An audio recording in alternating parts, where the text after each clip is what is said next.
Do you want a house and lot project that is highly customizable? Meaning, kayo ang masusunod kung ilang bedrooms yung gusto nyo, kung saan nyo ipupwesto yung living, dining, and kitchen area nyo? Then this project, V at Southern Plains here in Laguna, is perfect for you.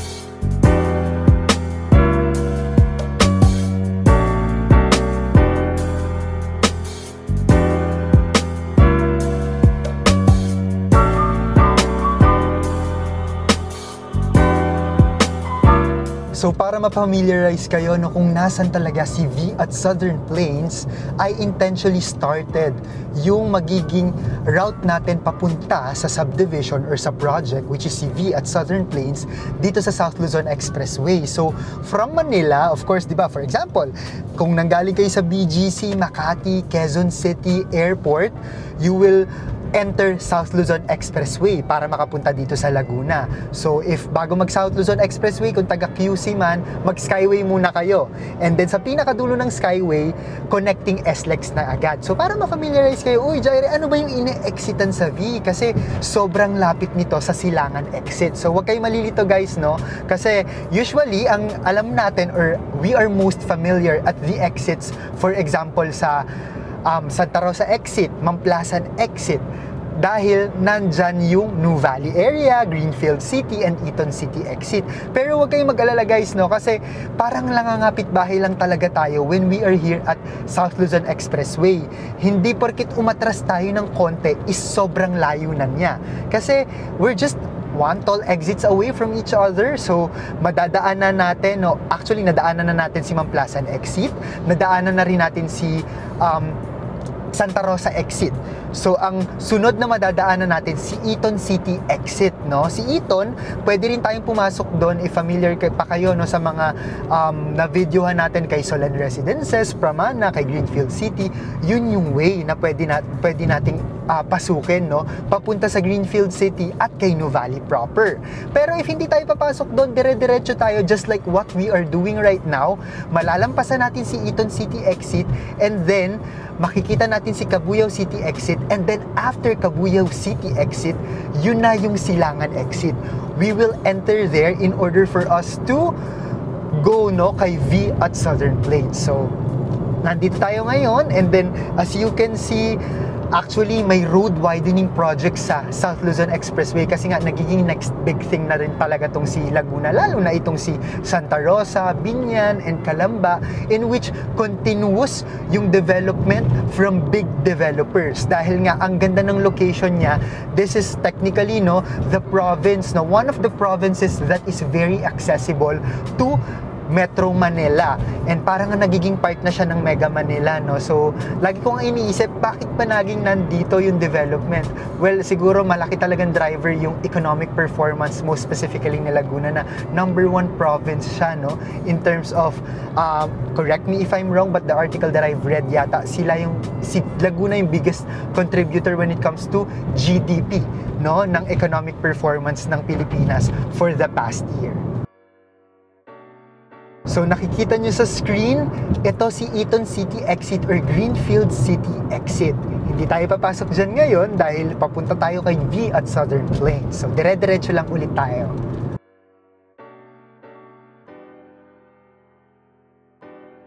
So after Eton City exit, Cabuyao exit na tayo agad. Ano ang landmark dyan? Of course, no, my school before, ito pala, katapat natin is the Mapua Malayan Colleges Laguna, in which they will be offering BS Aeronautical Engineering. So technically, they are the first aviation school in Laguna. So hindi kayo talaga maliligaw dito sa Laguna, no? Even if you're living in Nuvali, it doesn't mean na hindi kayo malapit, for example, kay Mapua Malayan Colleges Laguna na nakalocate sa Cabuyao. Kasi nga, one tall exit away from each other lang, no? Yung mga municipality or cities dito kay Laguna. And of course, no, after the Cabuyao exit, nakita niyo yung signage, hindi ulit tayo pumasok doon, nilampasan natin siya, Silangan exit na. So again, review tayo para hindi kayo malito. As you enter South Luzon Expressway, ang unang-una niyo makikita si MCX, and then Susana Heights, and then Southwoods exit, Carmona exit, Mamplasan exit or Binyan exit, no? And then Santa Rosa exit, then Eton exit, Cabuyao exit, and then Silangan exit na agad. So, ganun lang siya kabilis, no? Dire-diretso lang talaga, no? Mukha lang siyang marami or overwhelming, no? Pag binabanggit ko na, ay, madami mo na banggit, Jaire, pero mabilis lang siya dahil iisang way lang naman. So, ito na si Silangan exit, and then dyan tayo mag-e-enter. So, papasok na tayo ng Silangan exit. Gusto kong makita nyo, no, real time, walang cut or edit ng video kung gaano kalapit si V at Southern Plains dito sa toll exit. Lagi kong sinasabi, accessibility at location ng nabili nyong property, forever na yung nandyan. Hindi nyo na maililipat yan. So, it's very important that if you bought a property near, like for example, the South Luzon Expressway, the time, energy, and effort, and of course, money that you would save long-term, no, yung benefit na makukuha mo. So, we just turn right. Actually, malapit ito kay Carmel Town, which is a light industrial park, and then malapit siya, like for example, sa plants, for example, here ni Coca-Cola Beverage Philippines Canlubang plant. Kaya right now, no, may mga trucks tayo nakakasabay, but don't worry, safe naman dito sa lugar na to. Actually, kapag nasa economic zone, mas pinaprioritize nila yung safety and mas mahigpit sila.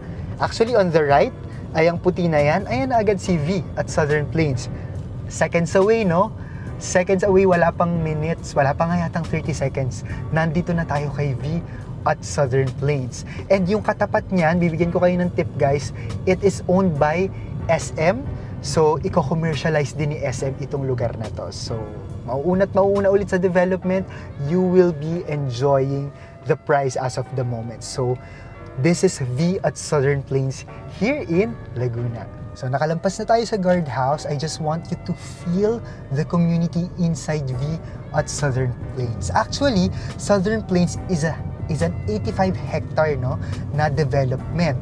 And then, 5 hectare lang, ano? Correct me if I'm wrong. Sorry, 500 units lang ang total na under kay V.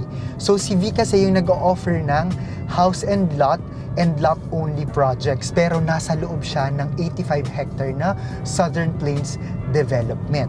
So, pupunta tayo sa clubhouse muna ng V at Southern Plains.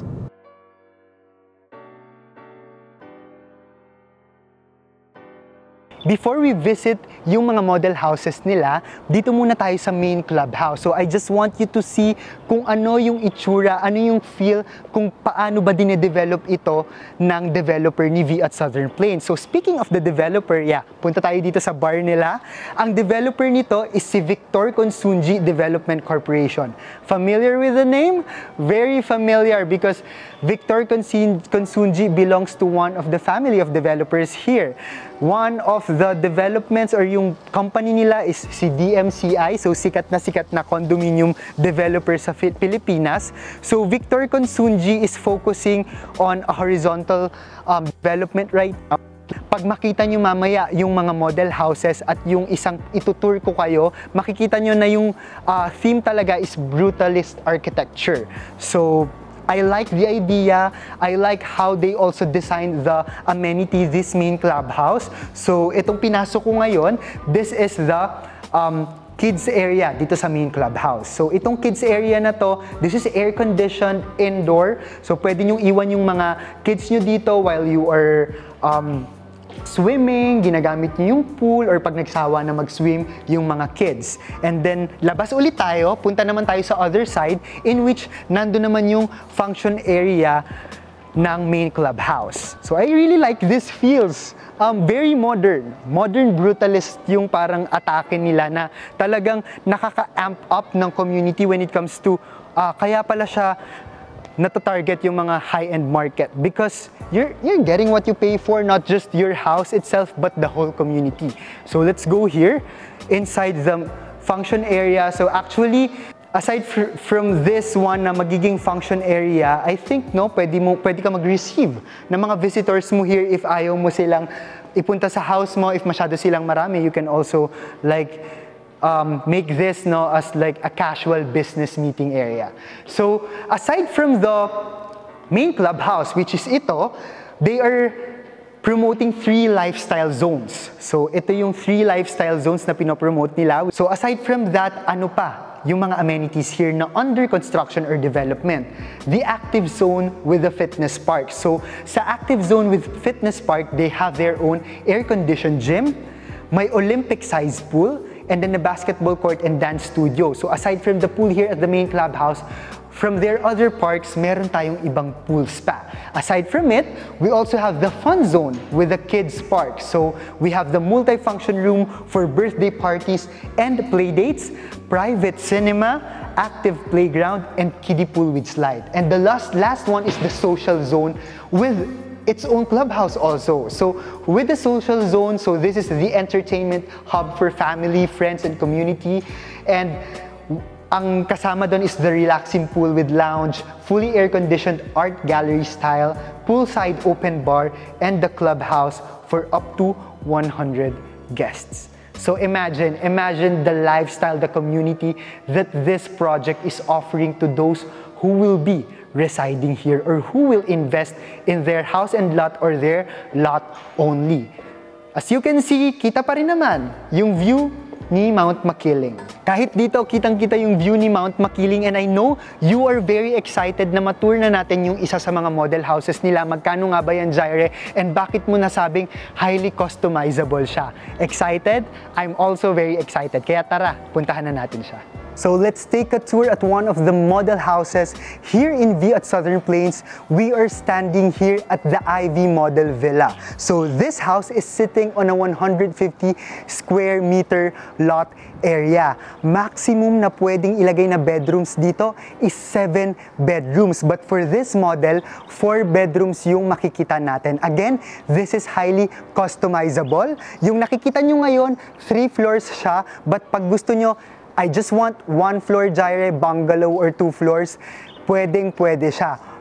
Mag-range nga lang or magmamatter lang kung magkano yung price. So, ang price range ng Ivy model is from 17 million to 34 million in pesos. So again, bakit ganun kalaki yung gap ng price range? Kasi nga, depende on how many bedrooms you want and on how many floors you want it. Basta nasa 17 million to 34 million ang price range niya. For the carport, it is composed of 2 carports, no? 2 cars ang pwede. And then, again, the design is modern brutalist. So, nakita nyo naman, kakaibang-kakaiba siya or unique siya sa mga ibang ino-offer natin. So, tara, pasukin natin tong model na to. So, again, on this side is the 2 carports, and then ito na yung area niya where we will enter on the main door of the house. So, at this side, meron parang open space, no? And then, let's go here para makita naman natin kung ano yung itsura niya sa loob. Wow! A very, very unique architecture, modern brutalist. Gusto ko yung mga open spaces, no? Very inviting for natural lighting, but hindi ko na-expect na bukod sa malalaking glass windows katulad nito, we're currently on the living area. Like, isilipin nyo to guys, no? Tignan nyo kapag sinisilip ko kung gaano siya ka-open. So, I don't know if mapapakita natin sa camera, makapakita yung roof. So, ganyan siya ka-open. Kaya ang liwanag niya. So, dito muna tayo sa living area. Actually, this is my first time visiting this community, V at Southern Plains. Ibang-iba siya sa mga tinutur nating model houses ng ibang mga developers. So, upon entering the main door, nandito na agad yung living area, again, the receiving area, and then on this side, katapat ng mataas na ceiling since this model house is composed of 3 floors, I think this is the 34 million. Ito yung dining area niya. So nandito yung dining area niya. So natural lighting, Gusto nyo makasave na electricity? Well, if ito yung gusto nyo type of architecture and design, then this house, this community is for you. Then, dito naman tayo sa kitchen area. So for the kitchen area, you have a very spacious kitchen area na parang naging kitchen island mo na nga to, where you can bake, you can cook anything you want here.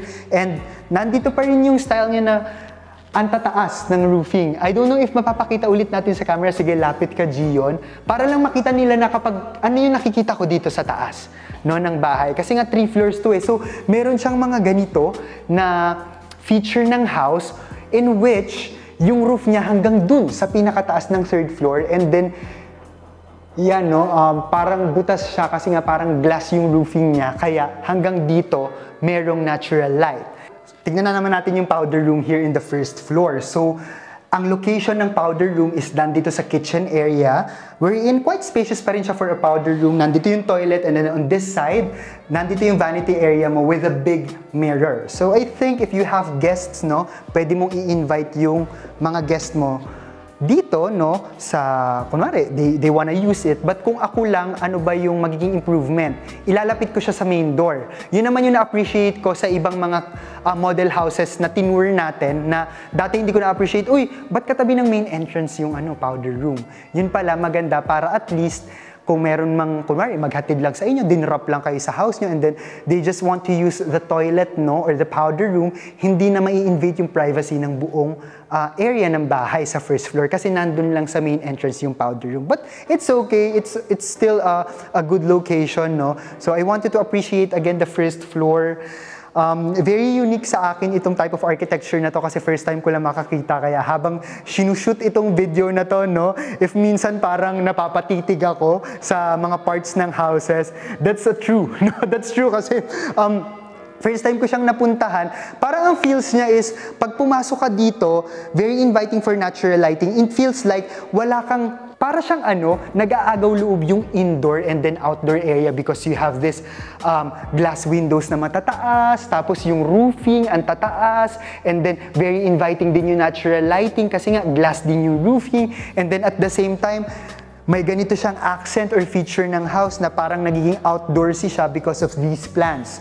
So, aside from that, nandito naman yung area ng ating maid's room. And this maid's room is still quite spacious. Para siyang may receiving area. And I think, pwedeng maging area to, pwedeng nandito yung area na pwedeng magplansya yung maid natin or yung helper natin sa bahay, mag-ayos ng mga laundry natin para at least hindi na nga naman niya dadalhin dito sa pinaka-kwarto niya. No? Yung trabaho na ginagawa niya sa household. So at least, dito sa pinaka-maid's room, ito lang, no? Sa kanya lang ito, and then still, no, hindi siya masikip tignan kasi nga, meron pang feature itong house na pwedeng maging laundry area ng maid natin, and then look at this one, hindi rin siya masikip tignan, and meron siyang sariling spacious toilet and bath. Ito yung isa sa pinaka spacious na nakita kong toilet and bath na para sa mga maid's room or helper natin sa bahay. So, good job, no, for this model house.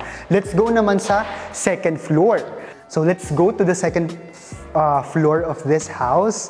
Ano bang masasabi ko dito? It feels like, kasi nga hindi siya yung yung alam natin na bahay, no? Talagang I may say, no, that this is a risky architecture. Well, I'm not an architect, I'm not an interior designer, or baka ganito lang talaga yung brutalist architecture. Kasi nga, brutalist, no? So, talagang risk taker, no? Risk taker kapag ganito yung design ng house, I think. So, nandito na tayo sa 2nd floor. So, I feel like nasa open area ako. No? Kasi nga, ganito na naman yung roofing.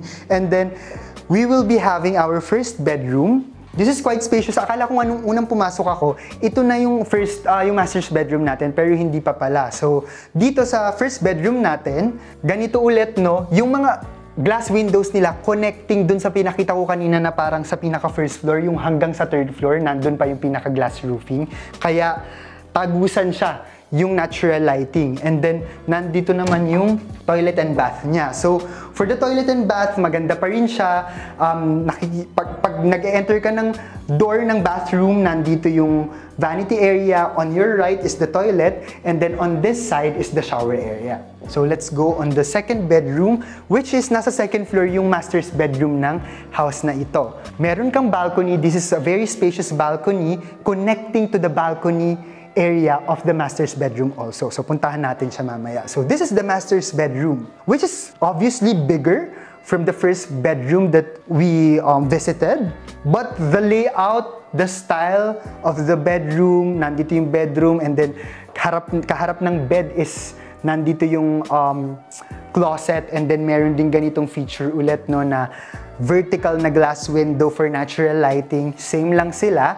Dito naman, mas naging malaki lang, no, yung toilet and bath niya. So, merong may sarili for the husband, hubby, and the wife, no, na vanity area, toilet and bath, no, and the shower area. So, this is the master's bedroom, and then tignan man natin yung balcony dito. So, let's check the balcony of this house. Again, this is the balcony in the second floor, no, dito sa bahay. Quite spacious siya. Maluwang siya, and then ito yung sinasabi ko kanina na connecting yung balcony here sa area. So, merong parang area dito or tables and chairs. Pwede kayong tumambay there, and still open siya. Wala na tong roof. Parang open na to ng bahay, no? So, ito yung balcony ng second floor. So, naninibago pa rin ako sa kanya actually, but I'm starting to like it, no? I'm starting na masanay dito sa type of architecture, and I know sa mga nanunood dyan, lalo na yung meron naman ng idea and take, or ito talaga yung theme ng house na gusto ninyo, at least nagkakaroon kayo ng idea na, ay, meron na pala sa Laguna ng ganito na very customizable na din. Ako ang mamimili kung ilang bedrooms yung gusto ko, ako ang mamimili kung ano yung layout na gusto kong gawin sa kitchen, dining, and living area ko, and kung ilang floors yung gusto ko. Punta na tayo sa pinakamataas na floor ng bahay na to. Again, third floor. We're on to the third floor. Pero ang na-feel ko lang dito, since ang dami niyang roof na talagang tagusan yung lighting, no, medyo mainit siya. Kung hindi naka-centralize yung air conditioner ng bahay. Mainit siya, no? Honest observation lang. So, if you want talaga, kasi nga, very highly customizable naman itong mga house and lots natin dito kay V at Southern Plains, pwede nyo nang pabawasan yung mga glass roofing ninyo para at least hindi siya ganun kainit. But if you want your house not to be as open as this one, pwede nyo naman siyang i-retain. Pero you need to install, no, air conditioner na centralize siya para hindi siya mainit, lalo na kapag summer, in which summer ngayon dito sa Pilipinas. So, let's go to the third bedroom. Ganun pa rin siya. Lahat ng bedrooms dito, they have their own toilet and bath, and then connecting lang lahat ito dun sa pinaka glass roofing, kaya merong mga glass windows na ganito. And then, may sarili din silang toilet and bath. Again, no, na same lang din naman ng material na ginamit, kung ano yung size ng toilet, ng vanity area, and then shower area. Same lang. Minsan nagkakaiba-iba lang kung saan nakapwesto. Pero yung material like this closet, ganito din siya. And then, this is the fourth bedroom na parang ginawa nilang parang entertainment area. Pwede mo rin gawing office if hindi mo kailangan ng napakaraming bedroom. But with own toilet and bath din. Yun naman ang gusto ko sa lahat ng bedroom ng Ivy model house na ito dito kay V at Southern Plains. Lahat sila may kanya-kanyang toilet and bath. And then, parang master's bedroom kanina, meron siyang sariling balcony niya. And parang sa master's bedroom kanina, this bedroom dito sa third floor, meron siyang sariling access sa balcony dito sa third floor. Merong ganitong nilagay, no, na parang you can just sit here, have your breakfast here, and then connecting siya dito sa hallway ng third floor. So, kung hindi mo man bedroom to, makakapasok ko pa rin sa balcony without entering this bedroom kasi may sarili siyang doorway here in this area. So, ganito siya. Ganito yung mga installation. I don't know if I'm correct with the type of material that they use kasi kanina ko pa sinasabi na glass roofing siya. I think it's correct naman, but comment down below kung ano yung tamang term dyan because I'm very new to this type of architecture, to this type of layout, no? But, again, I'm starting to like it, no? I'm starting naman na masanay ako na Kasi personally gusto ko rin talaga ng ma-open space, no. Medyo siguro naging malaki lang siya tignan para sa akin kasi nga 3 floors siya. Let us discuss now the computation and pricing of this model house here in V at Southern Plains. Again, this is IV Model House Villa. So technically, kaya siya highly customizable because you have the freedom kung ilang bedrooms yung gusto mo at you have the freedom kung ilang number of floors yung gusto mo lang. First time ko nakarinig ng may ganitong developer na nag-o-offer na very flexible at binibigyan nila ng freedom yung mga clients natin kung saan pwedeng ilagay yung living, dining area, and the bedroom, in which maganda yon, no? Lalong-lalo na ayoko kasing mamroblema sa design ng bahay ko, Jaire. Ayoko naman bumili ng lote kasi ako yung magbi-build and design from ground up. Ito lang yung gusto ko. 3 bedrooms, dito nakapwesto yung maid's room, dito nakapwesto yung living area, then this is perfect for you kasi gagawin nila kung ano yung gusto mo without you having the hassle and stress, no, kung anong design pa yung gagawin mo sa papatayo mong bahay. Sabihin mo lang sa kanila kung ilang bedrooms yung gusto mo. So magsimula tayo. Again, the price range will start from 17 million pesos to 34 million pesos. So para magka-idea, magdi-discuss ako ng dalawa. First one, if gusto nyo, IV model house pero bungalow lang.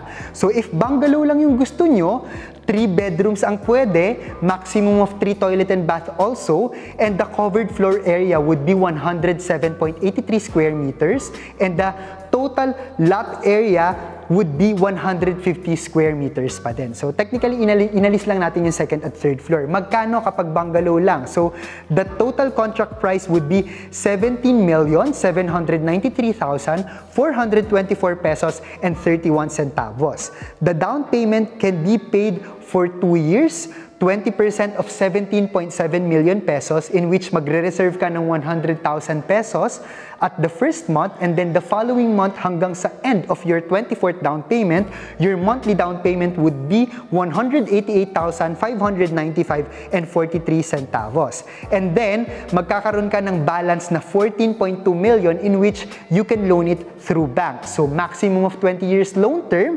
So, estimated monthly payment if 20 years loan term is at 119,000 pesos per month. But we have other payment terms like cash payment or spot down payment if you want to receive a discount or bigger discount if you want to pay it in spot cash. Again, very flexible, number of floors and the number of bedrooms that you want. So if you want naman a model house like this na hanggang 3 floors, I don't want a bungalow, Jaire, pwede din. The total contract price would be 32,757,177 pesos and 14 centavos. So it is comprised of 5 bedrooms including the maid's room, 5.5 toilet and bath including the powder room, and then we have the covered floor area na open layout siya, and then ang second, third floor is composed of different bedrooms. So again, lot area niya is still 150 square meters. So yung 2 bedrooms may garden, and then on the third bedroom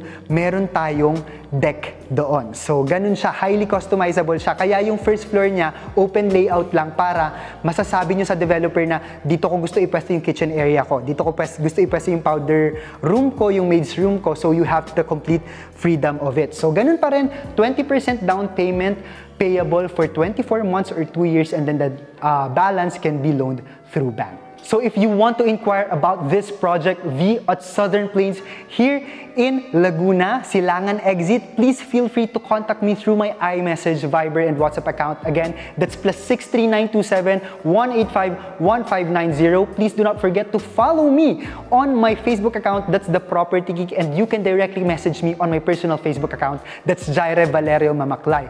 Please like this video, and if you haven't subscribed to our YouTube channel, please subscribe now, The Property Geek, for you to be updated on our newest videos. Again, I am still contributing twice a month at the property living section of Manila Bulletin. This is Jaire, your Property Geek, inviting you to come home to the Philippines, come home to Santa Rosa.